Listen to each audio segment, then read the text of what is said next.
Hi, writers. I'm Liz Whiteacre, and today we're going to talk about time management and how you can stay organized during research, whether it be for a very small project or a project that might take multiple weeks or months to complete.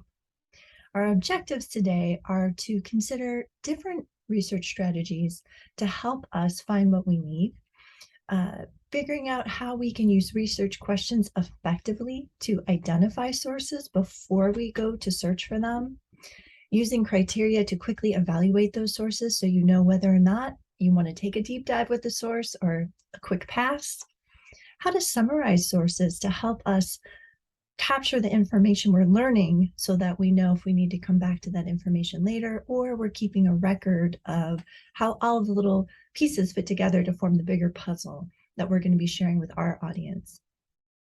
Understanding what information to collect about sources to be able to cite them later. There is nothing worse than wanting to use a quote for a paper and suddenly you're like, where did that come from? And you've done a lot of research, you've looked at a lot of sources over maybe a couple of weeks, and you don't need to take the time at that moment to try and reconstruct that process. You want to be taking those notes while you go. And then how you can organize your findings and effective notes that set you up and incorporate some pre-writing for those various projects where you share what you've learned with your readers. We can use our rhetorical situation, an understanding of that, to help us set expectations for our research projects.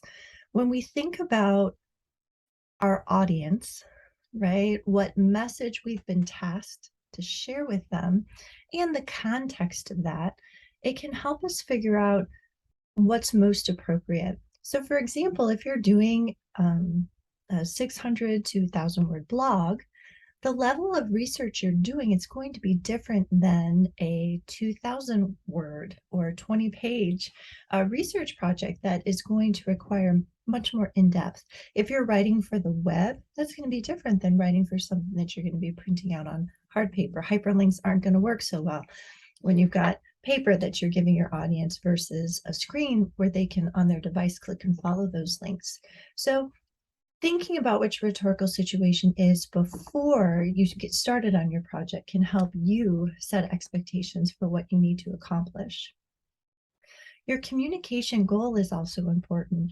If you've been asked to, say, do a spotlight of something on campus that you think is just mind-blowing that you want to share with other people, that goal is going to be different than writing up your chemistry lab to be able to demonstrate how your hypothesis worked during your experiment. And that's going to be different than arguing whether or not a moment in history has a particular significance. Once you figure out what your prompt is or what you've been asked to produce for a particular assignment, or even what you think your audience might be expecting from you, it can be helpful to generate a set of questions. What am I going to have to find out? What do I already know? how am I going to be able to accomplish this? And then you can use those research questions to figure out, what kind of sources do I need? If it's highlighting something on campus, taking a lot of time to go to KML and find books on the history of the university may not be as relevant or helpful than looking at the most recent student newspapers or looking at the UND website and seeing, well, what's the event calendar have going on, or talking with other people, other students who really value the cool spot you found, the nook for studying, or hey, this is a really great place to spend time outside studying. So thinking about what you need to find out helps you pair up with types of sources, and that can save you time in the long run and also help you strategize so that you have a variety of different types of sources that are feeding into your project, which just helps heighten your own credibility. For example, if you find an article from a peer-reviewed journal or from a book that says, hey, students who spend X amount of time outside studying will perform better on exams, well, that would back up, hey, this is just a really cool place, right? So you're providing readers with a lot of different types of information to support what you think. Once you have identified what you need to find out and you're thinking about the different kinds of sources you'd like to use, that can help you do things like generate keywords, or if you need to talk to people, send some emails right away at the start of your project to request either a formal face-to-face or telephone or Zoom interview, or maybe you just have a couple of questions that they might be able to answer by email. Thinking about keywords for a catalog versus a database versus Google, hopping onto Chrome, all of those different types of search engines are going to ask you to identify what you need in different ways. And this is something that we're going to be practicing later in the term, and we'll be coming back to that. But if you keep some notes on what's working and what's not working, or you know that you're going to be looking for things over 2 or 3 weeks, if you kind of know, like, oh, cross that off, that didn't work, again, it just makes your time more efficient so that you're not repeating every time you sit down to a database the exact same search that was unproductive for you. And then you can also follow source trails. Let's say you find one book in the library and you go downstairs to the basement.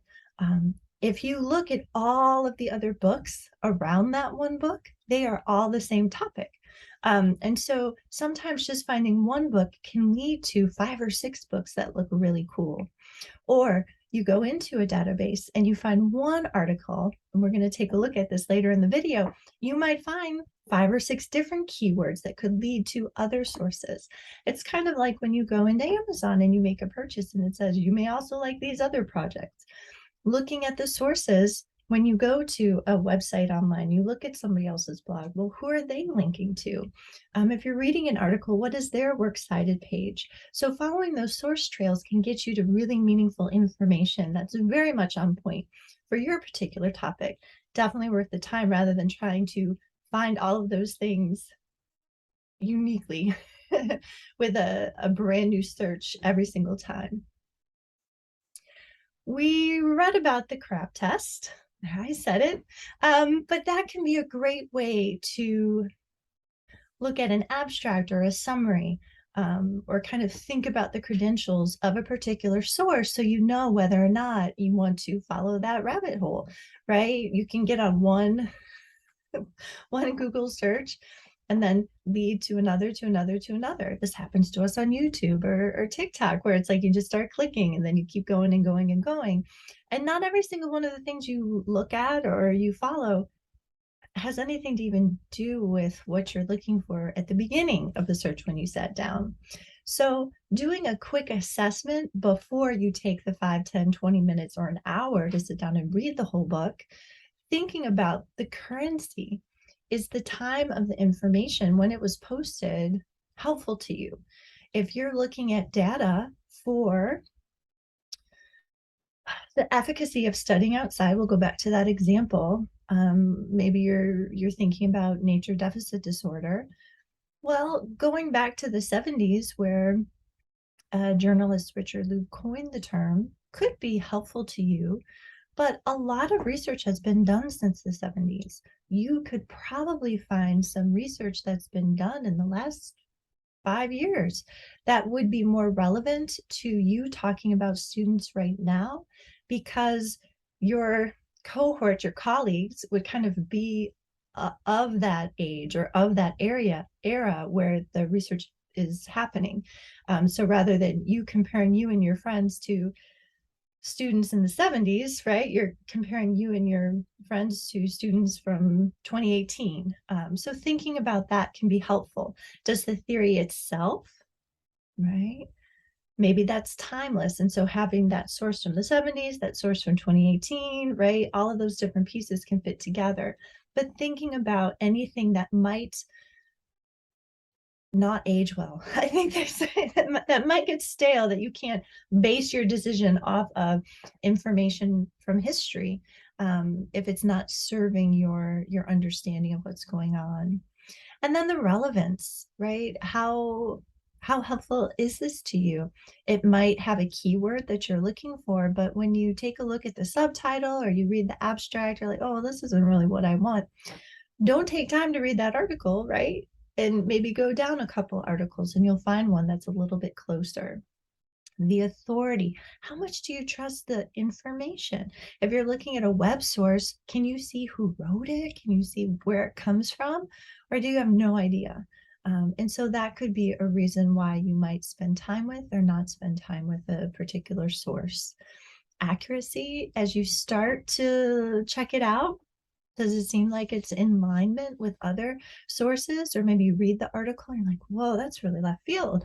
Maybe set it aside and see if you can find any other authorities that support that, or just recognize, hey, here's this one theory, but I'm going to be focusing on this. And then the purpose. What is the agenda? Why is that information being shared with you?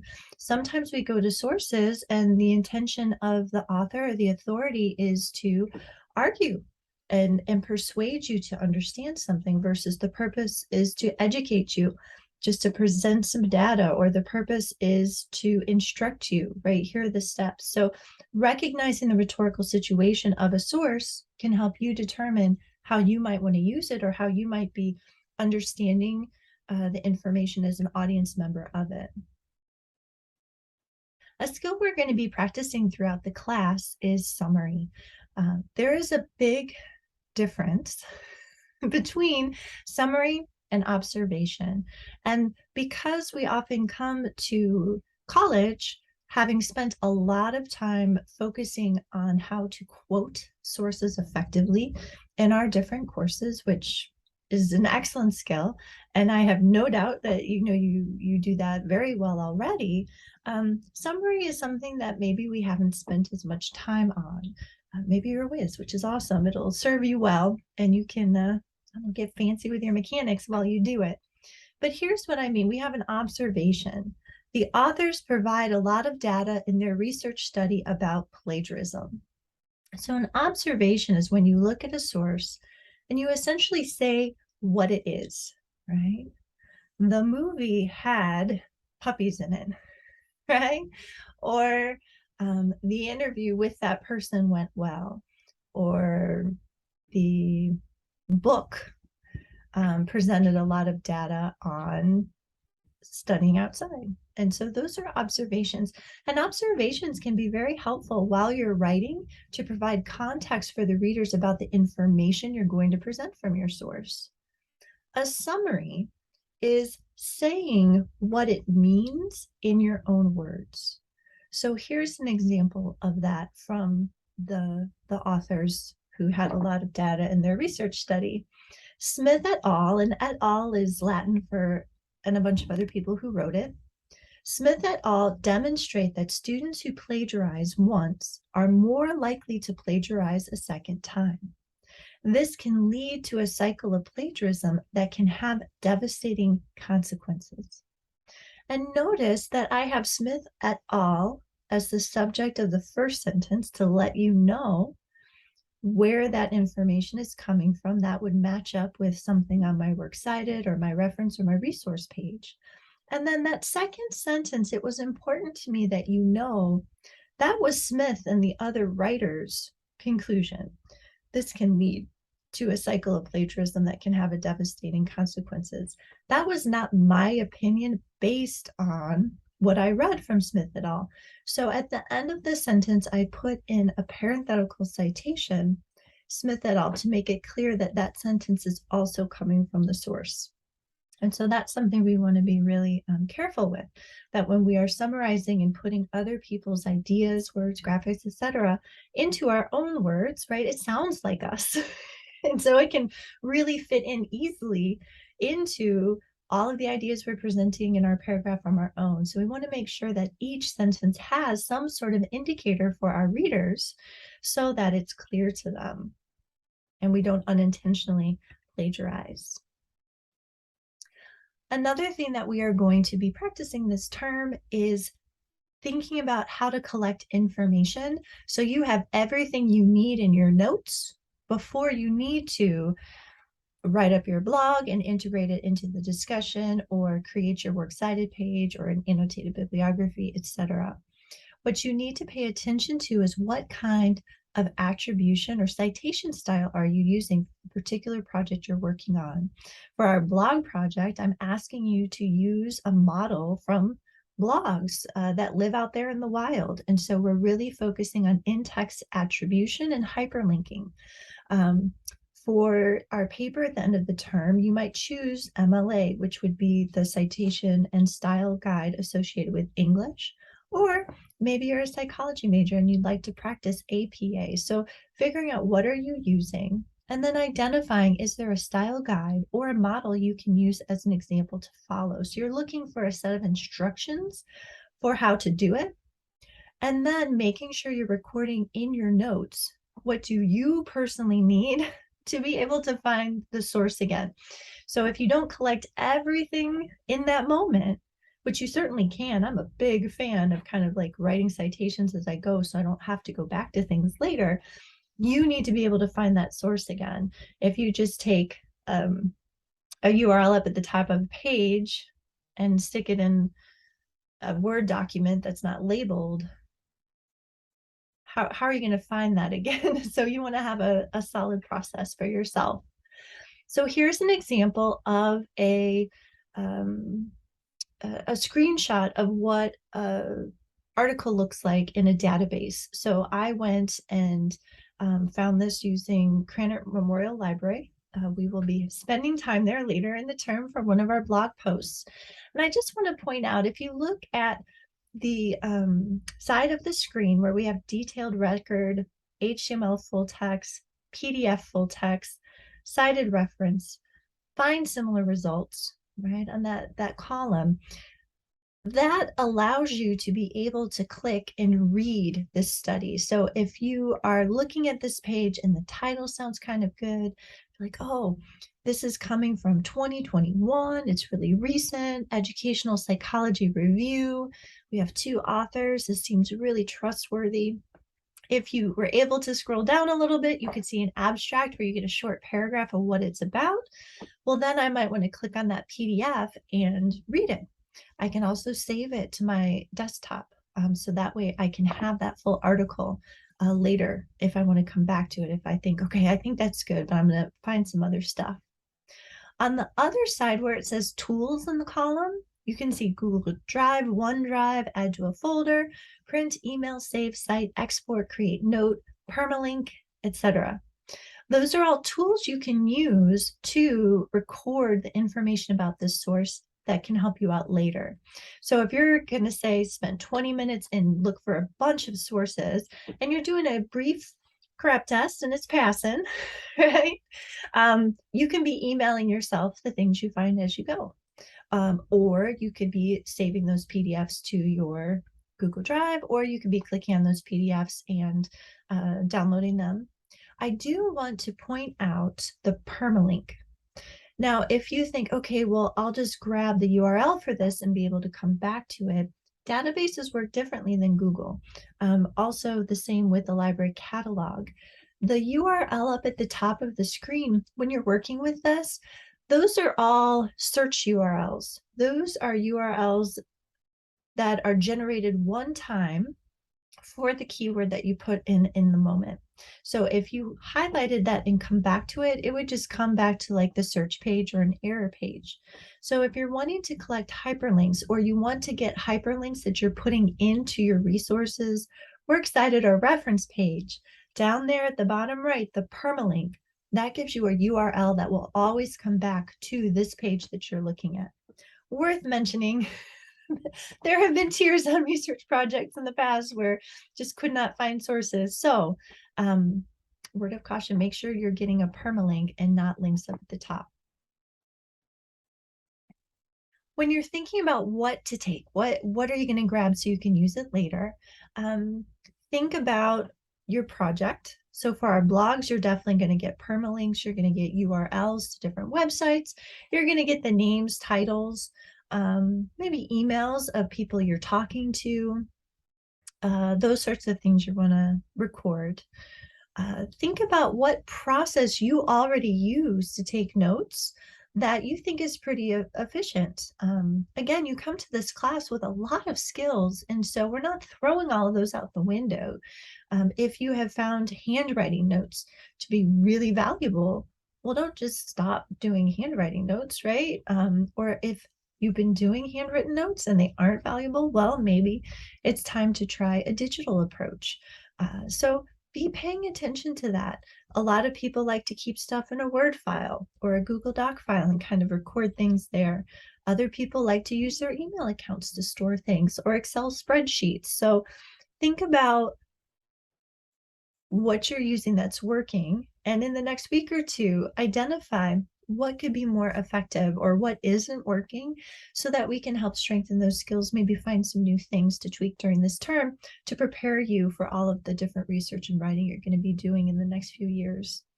And then think about when it comes time to write up your blog post or write up your paper or write up your Chem Lab. What about the notes or what about the preparatory work you've done is effective? Right? If you spent 4 hours taking notes in a book and you didn't even use any of those notes when it came time to write up your paper, well, is that effective? Or maybe that is effective because it took all of that time engaging with the text to help you think about what you wanted to say in your paper. If you found you did that, but then you still had to like flip through the book to find all of the different places you would need to pull quotes, right? We want to make sure you're working, what do they say? Smarter, not harder. So this is the term to explore, practice, and really get a great system in place to support you. Here's an example of how I take notes at this point in my career.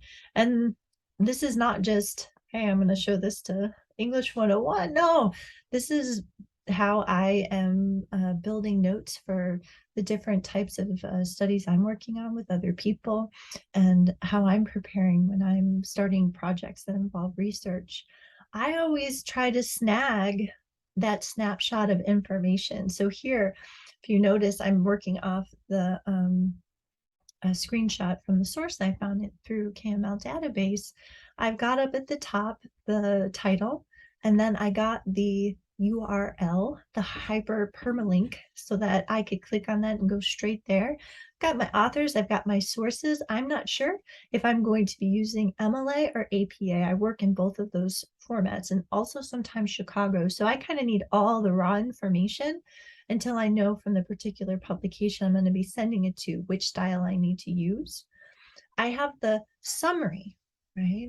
So I read through the article and in my own words, I say what I think their main point is, what their finding is. So right underneath document type, that top chunk is coming from the database and then summary is coming from me. And notice I put in the author's name in my sentence so I don't forget that that's something I need to cite. I also, as I was reading, found 2 quotes that I really liked. And so I put them in there in full. And those might be quotes I work into my project or come back to or do a find search on my PDF to be able to come back to that paragraph. And then I have my why, right? Why this source? Why am I grabbing these quotes, these summaries? And so this is kind of a personal note to myself and helps me do some pre-writing for my thinking.